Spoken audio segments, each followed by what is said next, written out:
The water threads through 11 northeastern nations, from Tanzania, Uganda, and Kenya, across Rwanda, Burundi, and the Democratic Republic of Congo, then down through South Sudan and Sudan, reaching Ethiopia and Eritrea before closing at Egypt.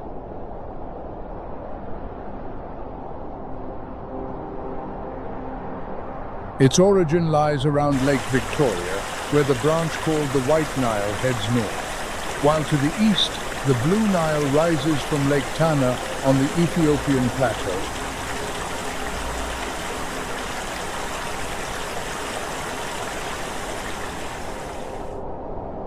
The two meet at Khartoum and empty into the Mediterranean. It grew from ancestral rivers that ran through here 30 million years ago, when small threads of water pooled together into the Nile.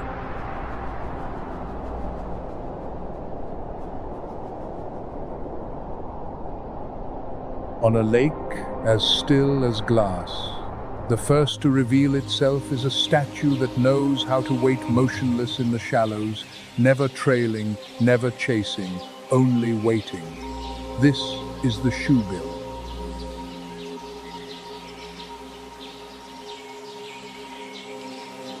Looking as though it were chiseled from a block of primeval rock, it holds so still it hardly seems alive at all.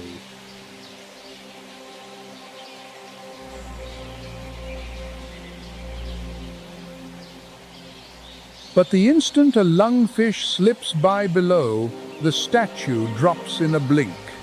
A 9-inch bill, broad and hooked at the tip, sealing the prey's fate in a single beat.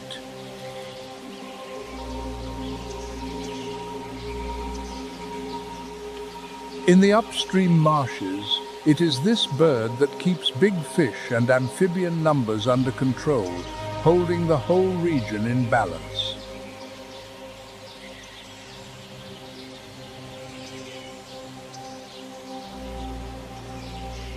Not far off, a slender shape, almost melting into the scene, glides silently through the water.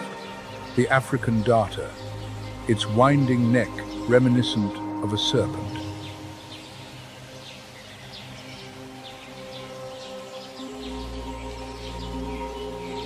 On diving, the body refuses to float and instead plummets, pressing close to the lakebed and all but disappearing.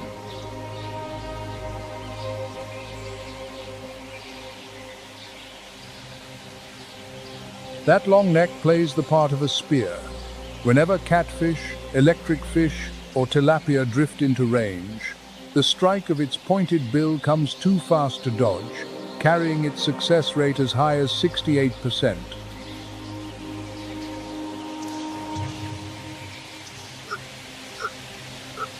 And then, breaking the hush, a vast pair of white wings unfolds and skims gently over the lake. This can only be the great white pelican.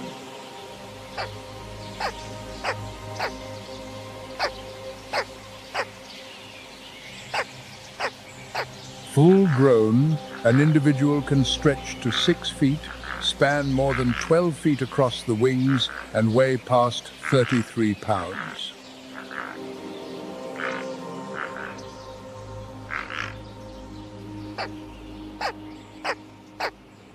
More astonishing still is the leathery pouch beneath its bill, big enough to scoop 3.5 gallons of water together with its catch. As it plunges, it swells into a leather scoop that gathers both fish and current.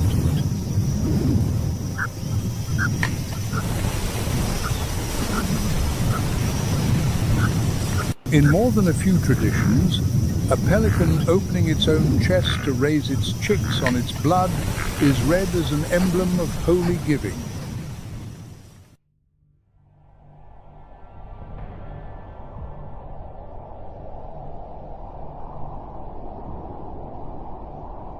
At Burundi, Rwanda, Uganda, and South Sudan, tectonic hollows gradually filled with rainwater, giving rise to great lakes such as Victoria and Albert, and knitting together the earliest waterworks of the White Nile.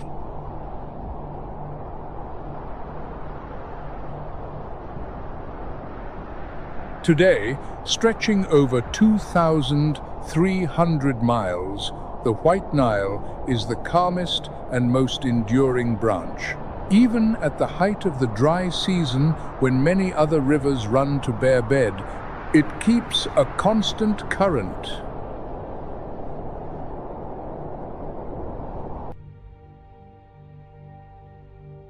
Under the cloudy water, sharp-toothed tigerfish shoot by like darts of light. Deeper still, the giant Nile perch reigns, its body reaching 6.5 feet and past 440 pounds.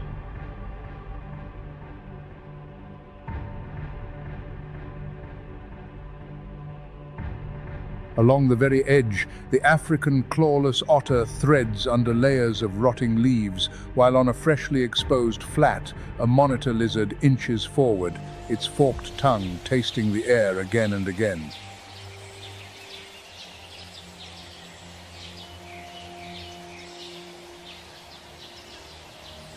An omnivore, this reptile turns down nothing. Crocodile eggs, rodents, nestlings, or even fish left stranded.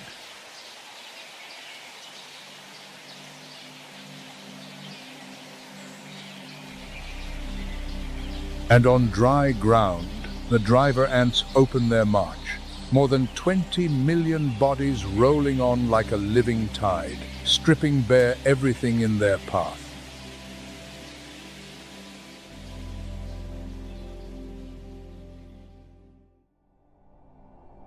Within the communities beside the river rises a sound taken to be the voice of the water itself, the very shape of a longing for wild freedom, the call of the fish eagle over the Nile.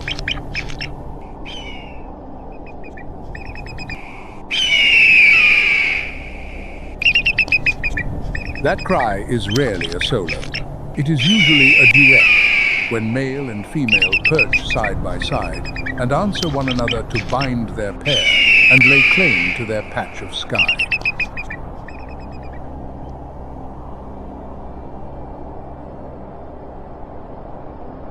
This harmony carries for miles across the river, raising an invisible fence woven of sound, reminding every trespasser who the true owner of this stretch of sky really is.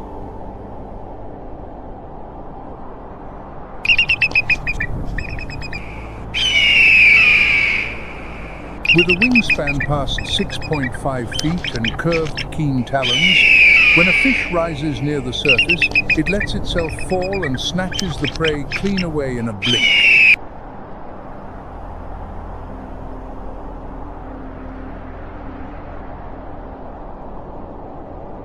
Its menu is not fish alone. At need, it lifts drifting carcasses or robs the catch from another bird's bill. By taking the sickly fish, it keeps the fish stocks from erupting into disease.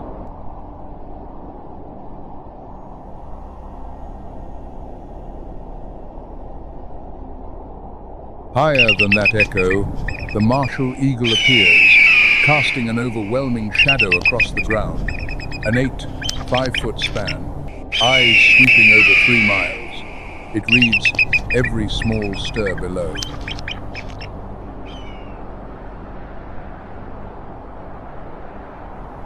Once it is locked on, it tucks the wings and drops at speeds past 124 miles an hour. Talons 2.5 inches long, clamp with terrible force, cracking bone or leaving the prey limp.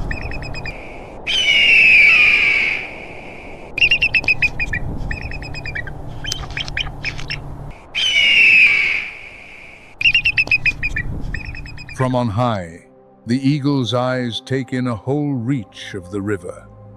Yet right beneath that clouded water, another lord lies waiting, the Nile crocodile.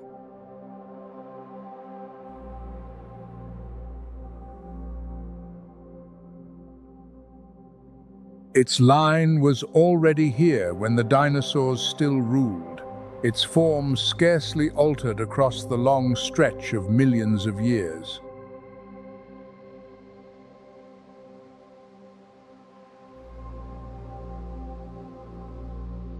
A grown individual usually runs 13 to 15 feet and weighs about 900 pounds.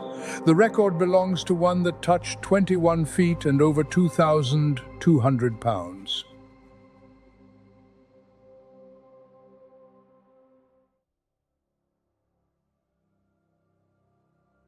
It lies in ambush, patient for hours on end, sometimes for whole days, waiting for a gap. And that chance comes only when an antelope lowers its head at the water's edge.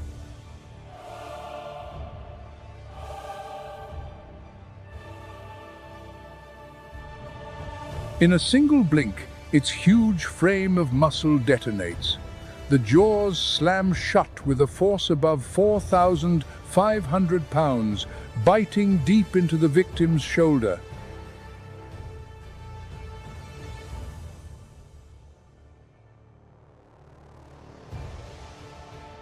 Spray flies, cries of panic ring out, and then everything goes under.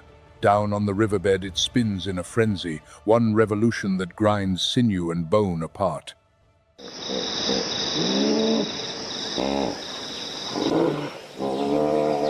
Here, too, the most stately giants of Africa carry on a way of surviving that their forebears began millions of years back.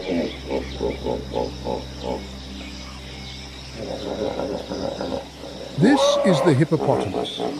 Full grown, one can reach 16 feet and average around 4,000 pounds. The bulkiest males topping even 7,000. That enormous body is wrapped in thick, hairless skin that oozes a red-orange fluid folk have nicknamed blood sweat, though it is neither blood nor sweat.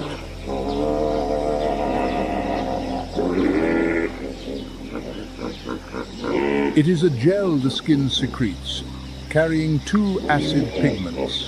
The red one, a shield against ultraviolet, the orange one, an antiseptic that cleans wounds in a river thick with germs.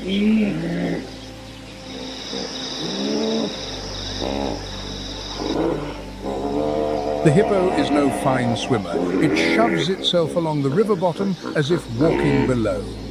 By night, it grazes ashore within a few hundred yards, yet heavy as it is, it can still surge to 18 miles an hour.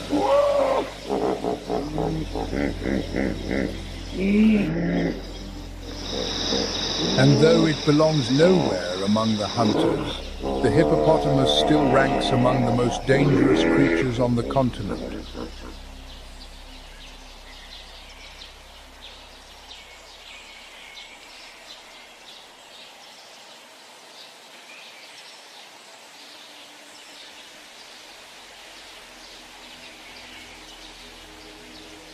As the White Nile runs down toward southern Sudan, the river sheds the look of a single channel and turns into a whole sea of flooded grass stretching away.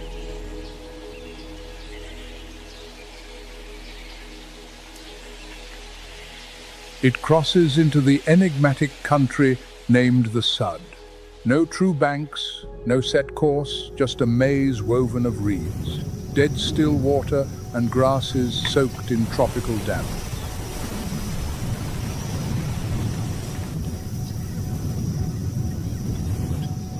This land never sits quiet. With every wet season, it swells past 50,000 square miles, then shrinks back to around 22,000 when the dry comes.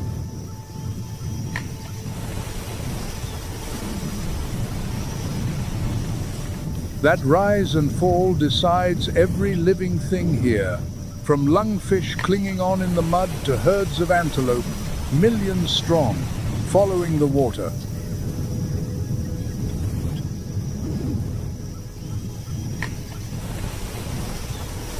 In the clearer channels, a small and secretive mammal appears, the spotted-necked otter.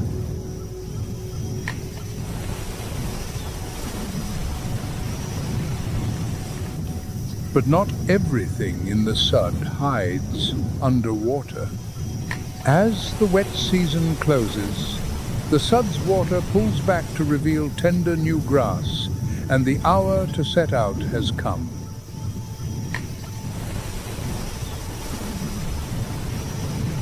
Leaving the mid-White Nile marshes, they strike out east and southeast into the Jonglei Plains, then swing back mid-year with the rising water, just as the grass buds again.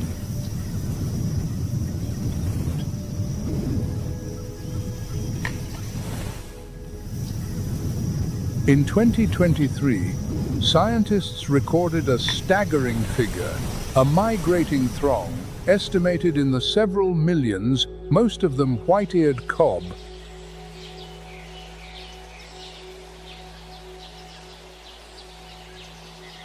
Alongside them run some 300,000 tiang, 350,000 Mongala gazelles, and 160,000 bohor reedbucks.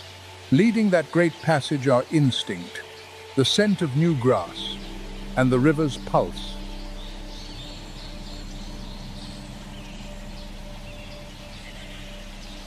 Within that flood of migration, the Sitatunga reveals a way of life all its own, quiet yet tough, among the shallows, the reeds, and the deep mud.